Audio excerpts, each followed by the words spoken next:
नमस्कार, मेरा नाम है प्रभात कुमार, फिशरीज एक्सपर्ट, और आपका स्वागत करता हूं आज की एक और बेहतरीन, खास और ज़बरदस्त वीडियो में। मछलीपालन.com हमारा वेंचर जो पूरे देश में किसानों को मछली पालन का एंड टू एंड सॉल्यूशन दे रहा है, फ्रॉम पॉन्ड टू मार्केट। यानी आप तालाब निर्माण से लेके तालाब में से मछली को निकाल कर बाज़ार में बेचने तक में जितनी प्रोसेस है वो सब हमारे साथ कर सकते हैं। और आज मछली पालन वो इमर्जिंग बिजनेस है, वो इमर्जिंग पैसा कमाने का तरीका है कि यूथ इसकी तरफ आकर्षित हो रहा है।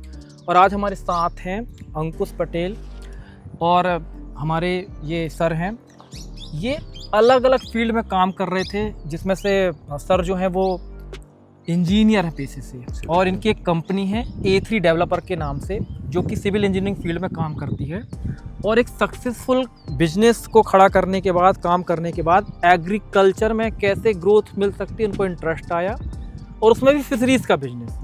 फिर उसके बाद उनको लगा कि इसमें काम करना चाहिए, तो इन्होंने हमसे संपर्क किया और अभी हमने यहाँ पे इनका प्रोजेक्ट शुरू किया है।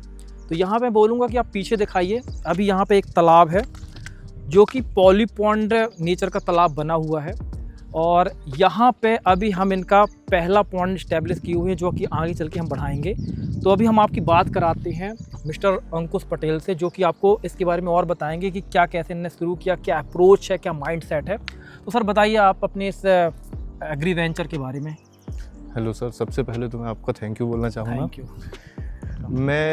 मेरा नाम है अंकुश पटेल। मेरा एक फर्म है A3 डेवलपर्स के नाम का। हाँ, मैं इंटीरियर एक्सटीरियर डिज़ाइन करता हूँ, लैंडस्केप डिज़ाइन करता हूँ जी, है ना। फिर मुझे लैंडस्केप में देखते देखते मेरा ये इंटीग्रेटेड फार्मिंग के बारे में मुझे सुनने को मिला, साथ में फिशरीज़ का आया। पहले फार्मिंग का वेंचर सोचा मैंने, तो यहाँ पे हमारे पास पानी की समस्या थी, इस ज़मीन में पानी नहीं मिलता था। तो हमने ये पॉलीपॉन्ड का बारे में सोचा। फिर सोचा पॉलीपॉन्ड में जब जो इन्वेस्टमेंट आएगा उसमें अपन फिशरीज में भी देखा मैंने, ऑप्शंस एक्सप्लोर कर रहा था मैं कि क्या क्या कर सकते हैं। तो ऐसे ही यूट्यूब में देखते देखते मुझे आपकी वीडियो दिखी। आप भी जबलपुर से, मैं भी जबलपुर से, तो कांटेक्ट करते हैं, मिलते हैं। फिर अपन ने मिलके साथ में पूरा ये सब डिज़ाइन किया। अभी नेक्स्ट वीक में इसमें स्टॉकिंग कर देंगे, एक्सप्लोर करते हैं। अच्छा है, ये ट्रायल के लिए है, फिर अपन आगे चल के इसमें अपने 10 एकड़ का लैंड है, इसमें आप एक्सपांड करेंगे इसको, देखते हैं। तो यहाँ पे अभी मैं व्यूअर्स को ये बताना चाहता हूँ जो लोग मछली पालन में इंटरेस्टेड हैं। सबसे पहले मैं आपको इस तालाब की, इस प्रोजेक्ट की जो हमने शुरू किया है, इसके बारे में एक रॉ आइडिया देता हूँ। यहाँ पे इनका 15 एकड़ से ऊपर का लैंड है, या और भी ज़्यादा है पूरा लगा हुआ, जिसमें से अभी 1 एकड़ में यहाँ पे तालाब बनाया गया। इस तालाब के साथ में सिचुएशन ये थी कि यहाँ पे बोरवेल से तो पानी मिल सकता है, बरसात का पानी भी कलेक्ट हो जाता है, लेकिन ज़मीन ऐसी नहीं है जो पानी को होल्ड कर सके, वाटर रिटेंशन कैपेसिटी इसकी कम है। इसलिए इसको पॉलीपॉन्ड तैयार किया गया, और भी विकल्प से, लेकिन इन्होंने परमानेंट सॉल्यूशन चुना, क्योंकि अब ये पॉलीपॉन्ड 15 से 20 साल के लिए अपना एक लाइफ साइकिल इसका होता है, तो उसके लिए फ्री हो जाते हैं। अब बात है कि इस तालाब में फार्मिंग कैसे होगी, किस तरीके से होगी, तो थोड़ा नॉर्मल से अलग तरीके से करना होगा।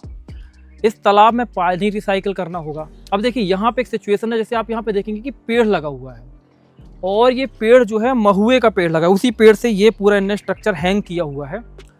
तो ये महुए का पेड़ है। यूजली तालाब के किनारे महुए के पेड़ होने नहीं चाहिए, पर किसी रीजन से ये जो पेड़ है यहाँ पे इन्हें छोड़ना पड़ गया, इसलिए हमने इसका स्ट्रक्चर थोड़ा अलग तरीके से रखा हुआ है।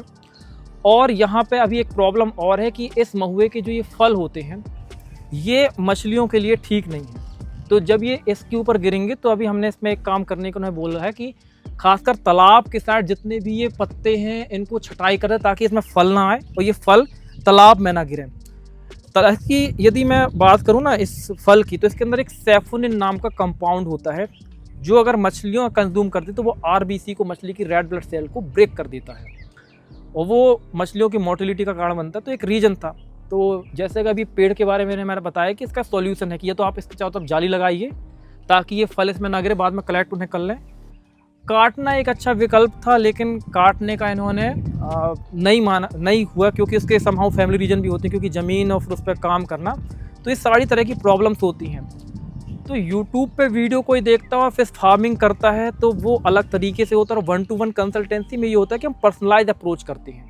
जैसे नॉर्मली मैं बोलता हूँ कि 6 तरह की मछलियों को आपको स्टॉक करना चाहिए एक साथ, रोहू, कतला, मृगल, grass carp, common carp, silver carp. लेकिन इस तालाब में हम सिंगल या 2 मछलियों को ही क्रॉप करेंगे, उससे ज़्यादा पॉलीकल्चर नहीं करने वाले हैं। उसका कारण है हमारे कुछ पर्सनल स्ट्रेटजीज हैं जो हम तैयार करते हैं पर्सनल फार्मर के लिए।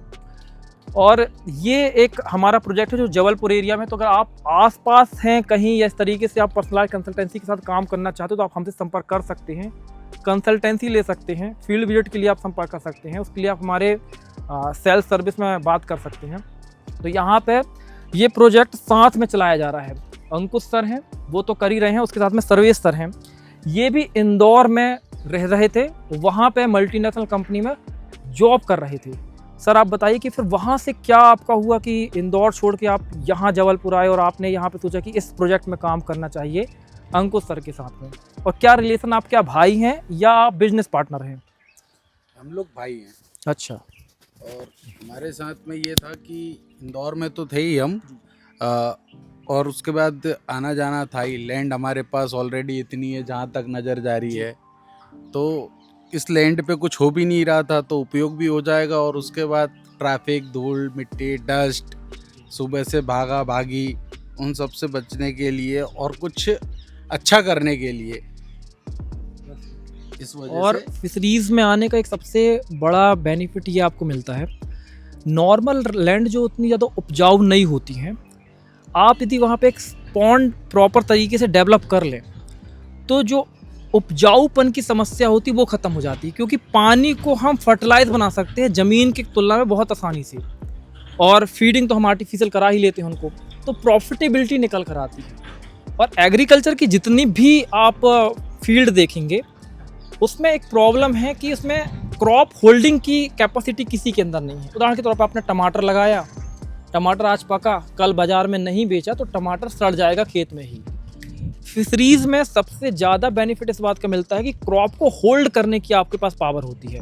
आज आपको रेट आपको लग रहा है कि आपके मन मुताबिक नहीं है तालाब में, मछली को पड़े रहने दीजिए, 15 दिन बाद सेल करिए। 15 दिन में मछली ना मरने वाली है ना कुछ होने वाला, बल्कि उसका साइज ही बढ़ेगा।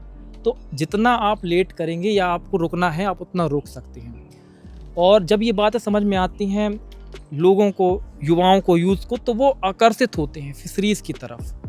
और मैं बोलूँगा कि सर अंकुश सर आप एक बार और सामने आए और बताएं अपना एक्सपीरियंस या आपका क्या माइंडसेट अप्रोच है, किस तरीके से आपको लगता है कि काम यहाँ पे हो रहा है या आगे बढ़ना चाहिए? नहीं, काम तो बढ़िया हो रहा है। पहले हम सोच रहे थे कैसे होगा, क्या होगा, क्योंकि एक्सपीरियंस तो था ही नहीं बिल्कुल, अभी भी नहीं है।